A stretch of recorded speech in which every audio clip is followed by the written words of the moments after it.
bersama kami dalam Berita Satu Sore. Pemirsa, saya masih bersama dengan ketiga narasumber saya. Tadi kita kalau balik lagi terkait dengan bunuh bocah demi jual organ ini, apalagi di sini ada remaja yang menjadi target empuk dari media sosial atau kriminalitas yang terjadi di media sosial. Tapi sebelum kita lanjutkan dialog ini, Prof. Adrianus, Mbak Feli dan juga Mas Indriatno, kita saksikan atau kita dengarkan bersama pernyataan dari Dr. Ahli Forensik Ade Firmansyah. Ya, sebetulnya ketika kebutuhan lebih banyak daripada tindakan yang bisa dilaksanakan, tentunya itu bisa menimbulkan risiko timbulnya hal-hal demikian. Namun sebetulnya sudah diatur di dalam peraturan pemerintah nomor 53 tahun 2021 tentang transplantasi organ dan jaringan. Pasal 3 itu ditunjukkan bahwa semua organ itu dan jaringan dilarang untuk dikomersilkan. Orang-orang yang biasanya ditransplantasikan itu ketika orang itu mati batang otak, ya. Kemudian orang itu tetap harus terpasang di rumah sakit, masih berada dengan jadi suplai oksigen, superdarahan itu masih kita atur supaya organ tersebut masih hidup sebelum akhirnya kemudian kita harvest untuk kemudian kita transplantasikan. Jadi tidak mungkin kita lakukan di instalasi-instalasi atau tempat-tempat yang dalam tanda kutip tidak layak ya di luar fasilitas pelayanan kesehatan. Ya, tidaklah mudah, tidaklah mungkin sebuah proses transplantasi dilakukan di ruangan yang ibaratnya yang sembarangan, yang seperti itu.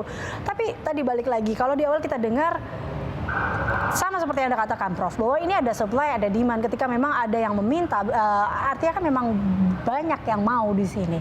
Dan remaja balik lagi menjadi sasaran empuk dalam hal ini.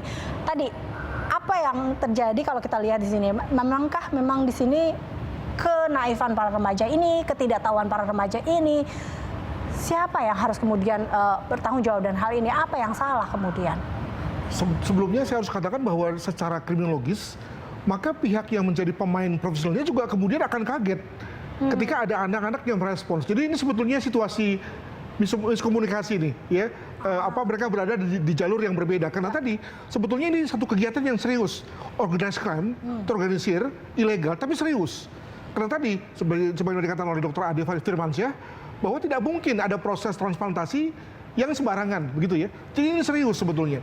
Itu kan sebabnya kalau kita dengarkan bahwa si pelaku, artinya gini, pelaku sempat menerima telepon atau order di sini, lalu kemudian yang order ini hilang. Hingga akhirnya mereka panik, kemudian membuang jasadnya. Ini kan yang membuat akhirnya tadi, ternyata salah kaprah di sini, ada miscommunication di sini. Betul, dan saya kira juga karena pihak yang menghubungi pertama kali itu atau berkomunikasi mungkin merasa bahwa ini klien baru ini nggak biasa ini, ya, coba-cobakah atau mungkin juga cepu Intel Polri gitu ya, yang lalu bisa menjebak mereka, sehingga lalu lebih memilih untuk cut off dan menghilang. Nah, kalau tadi bicara mengenai penyimpangan dari internet, maka memang benar bahwa kasus ini ekstrim dan bizar ya. Tapi jangan lupa bahwa sebetulnya pada grade yang lebih rendah, maka kita juga melihat ada penyimpangan-penyimpangan lain yang diakibatkan oleh internet dan dilakukan oleh anak muda. Misalnya sebagai contoh website yang mengajarkan membuat bom, website yang mengajarkan mencuri mobil dalam waktu 2 menit, website yang mengajarkan untuk pornografi. Artinya pada level yang lebih rendah ya. Nah, pasalnya adalah bahwa tadi kembali pada apa yang dikatakan oleh Mas Indriatno, apakah lalu kemudian berarti semua website itu harus ditutup? Apakah kemudian tidak sebaiknya anak mudanya yang dibuat literatif ya, lebih menguasai, lebih mengenali mana yang benar, mana yang boleh, mana yang bijak, ya, sebagai suatu hal yang lebih real dilakukan daripada melarang website untuk dikonsumsi. Demikian. Oke. Mbak Feli, jadi kalau balik lagi, bahkan sebenarnya seberapa berpengaruhnya atau kita lihat seberapa jauh sebenarnya pengaruh internet ini terhadap perilaku seorang remaja. Ada yang bilang bahwa berkembangnya teknologi ini atau dengan media sosial membuat kita akhirnya menjadi tidak sabar atau jadi kayak FOMO seperti itu. Ya betul sekali. Tapi kita balik tadi ada sisi positif dan negatifnya ya dari teknologi internet.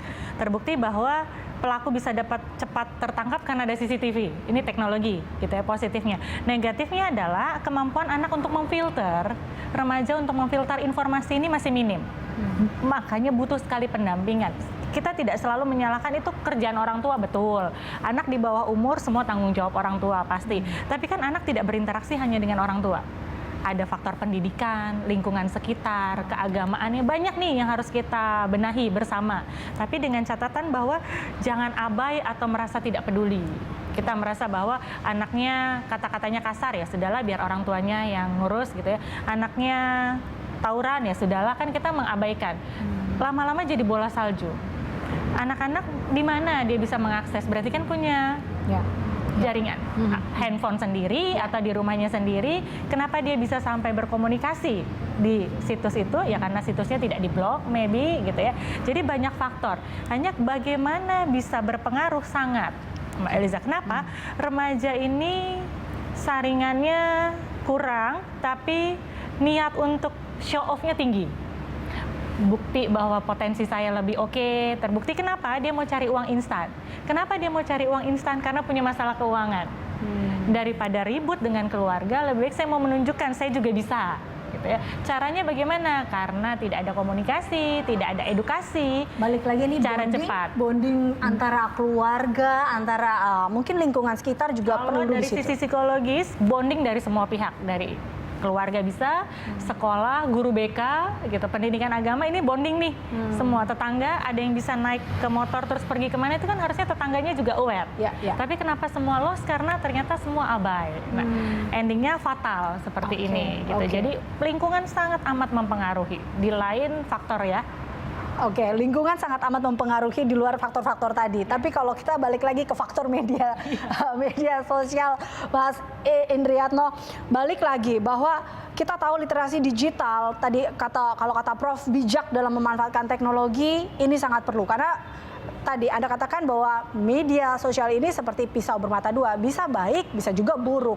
Tapi kemudian bagaimana, apa yang harus diwaspadai di sini agar kita balik lagi bijak dalam hal ini, apalagi melihat psikologi remaja yang saat ini menjadi target empuk dalam kejahatan dunia digital. Oke.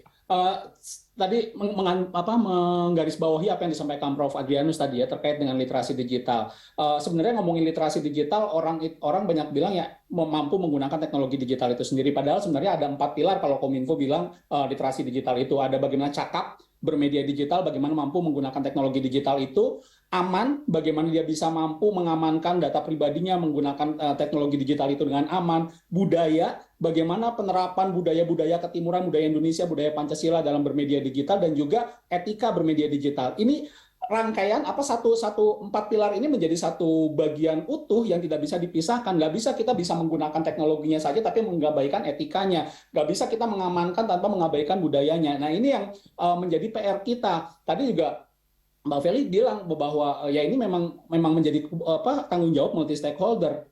Orang tua, pendidikan, lingkungan, dan lain sebagainya ini menjadi tanggung jawab bersama. Karena apa? Sayangnya di Indonesia sendiri mau berbicara literasi digital ini belum ada di bangku sekolah, kecuali mungkin beberapa sekolah yang menggunakan kurikulum khusus atau kurikulum internasional. Ya, di bangku sekolah biasa kita tidak menemukan ada misalnya pelajaran etika dalam menggunakan teknologi digital. Bagaimana tadi memilah informasi, menyaring mana informasi yang baik dan buruk, bagaimana menyaring informasi yang benar dan salah. Ini tidak diajarkan di bangku sekolah. Nah, ini pakai PR-nya menjadi berat. Beberapa kami dari ICT Watch, teman-teman dari organisasi masyarakat sipil lainnya, kemudian juga pemerintah seperti Kominfo menjalankan, tapi ini sifatnya tidak bisa sporadis, tidak bisa masif gitu ya. Butuh tangan yang lebih besar lagi agar tadi pilar CABE ini, cakap, aman, budaya, dan etis bermedia digital ini bisa ditularkan, bisa dikuasai oleh para pengguna internet, khususnya para remaja. Karena ada satu survei yang bilang, dari HIPWI yang bilang bahwa 78% anak muda di Indonesia, generasi Z di Indonesia, menghabiskan waktu lebih dari 2 jam di media sosial. Ya, 58% diantaranya bahkan lebih dari 3 jam di media sosial. Ini bayangkan pengaruhnya sangat-sangat besar ya untuk anak-anak muda. Kalau mereka tidak bisa dibentengi dengan pendidikan yang baik, dengan pendampingan yang baik, maka kasus-kasus seperti ini saya ya walaupun tidak dalam skala seperti ini, tapi kasus negatif akan bisa berulang terus. Tadi kalau Anda katakan butuh pilar yang lebih besar, artinya seperti apa itu, Mas Indriatno? Saya pikir pemerintah dalam hal ini Kementerian Pendidikan dan Kebudayaan harus benar-benar memikirkan bagaimana ini bisa masuk ke kurikulum sekolah ya, termasuk juga Kementerian Agama karena mereka juga punya sekolah-sekolah berbasis agama, madrasah dan lain sebagainya.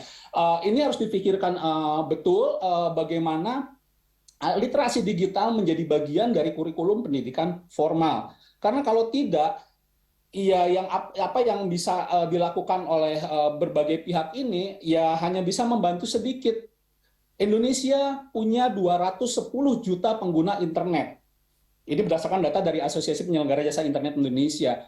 210 juta ini sangat besar gitu ya. Kalau kita tidak bisa membentengi para pengguna internet ini yang akan menjadi ya ini tadi pedang bermata duanya akan lebih lebih lumpuh yang mintul ya bahasanya yang tumpul yang di positifnya akan lebih tajam yang di negatifnya. Ini yang harus kita hindari.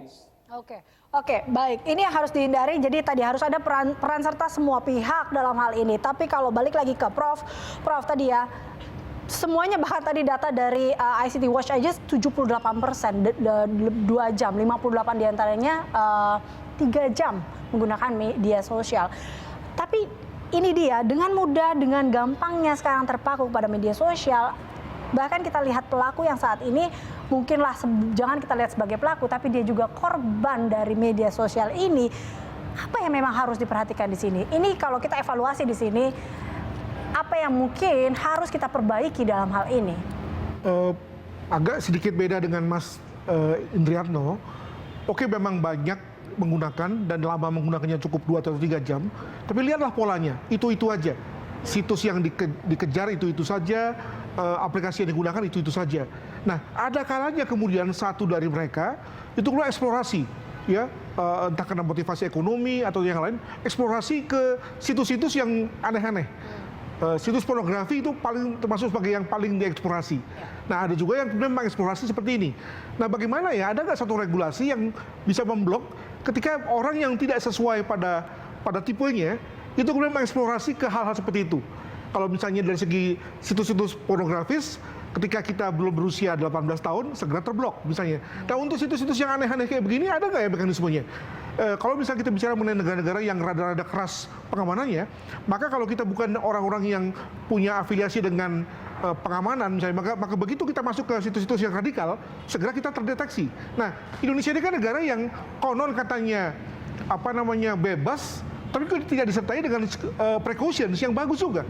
Ya, alhasil kita bisa mengeksplorasi kemana-mana ya tanpa ada kontrol. Nah, minimal ketika pelakunya bukan orang yang mampu bertanggung jawab secara knowledge ya, yakni anak-anak, mestinya ada dong satu mekanisme untuk itu. Nah, itulah yang secara kriminologis kami dari para pemerhati ini big question nih, ada nggak nih hal seperti itu agar kemudian tidak terjadi situasi seperti ini. Demikian. Oke, baik. Mbak Welly, Anda sendiri melihatnya seperti apa? Apa yang memang harus dilakukan? Kalau memang ini tidak hanya peran serta orang tua saja, tapi ada pihak-pihak lain juga. Apalagi kalau kita lihat ini harus ada pendampingan kemudian ke depannya. Bagaimana? Apa yang memang harus dilakukan di sini? Ya, penyebaran informasi di internet tidak bisa kita hindari, tidak bisa kita rem. Yang kita bisa adalah menyebarkan juga informasi untuk menanggulangi penanganan sebelumnya gitu. Jadi ada 2 aspek yang bisa kita lakukan. Yang pertama, kita ya sudah kalau begitu ada kejadian kita evaluasi. Tapi ada juga sebelum kejadian. Kenapa komunitas-komunitas pencinta anak, komunitas misalnya cyber crime contohnya ya. Komunitas-komunitas ini yang kalau nunggu regulasi kepemerintahan, kurikulum aja kan dari kurikulum 13 ke prototipe Merdeka itu butuh berapa lama gitu. Kalau dimasukin lagi satu materi pelajaran khusus ini PR juga gitu. Jadi ya baik yang punya otoritas untuk melakukan ini lakukanlah. Kalau memang sekolah guru BK-nya punya kemampuan untuk membuat satu materi tentang bagaimana kita bijak mengetahui apa yang boleh tidak boleh lakukan gitu. Kalau kita di komunitas keagamaan misalnya ada komunitas anak-anak remaja pengajian bisa diselipin bisa. Jadi kita lakukan adalah yuk kita bisa lakukan apa lakukan tanpa menunggu dari pemerintah harus melakukan atau dari KPAI melakukan atau dari misalnya dokter anak atau dari mana itu akan lama. Jadi komunitas kecil akan berdampak besar kalau semua bergerak gitu. Jadi yang perlu dipahami adalah kita tidak bisa ngerem tentang informasi baik buruknya di internet. Yang kita bisa adalah gencar lagi untuk melakukan preventif. Jangan sampai begitu. Preventif tadi yang dikatakan juga oleh Mas Indriatno diharapkan juga tadi ya adanya pilar-pilar yang lebih lebar untuk mungkin melindungi di sini anak-anak kita dalam tadi jauh dari sasaran empuk kriminalitas media sosial. Apalagi kalau kita lihat apa yang dikatakan sebelumnya dari Polres mengatakan dia sudah searching sejak Maret 2022 dan dieksekusi di tahun ini, di awal tahun. Artinya memang sudah ada niat di situ dan teratur betul, dan ini kan menjadi bahan evaluasi buat kita, bagaimana kita melakukan bijak dalam hal ini. Terima kasih Prof. Adrianus, terima kasih Mbak Feli dan juga Mas Indriatno telah bergabung bersama kami. Dan pemirsa, demikian dialog berita 1 sore, saya kembali ke rekan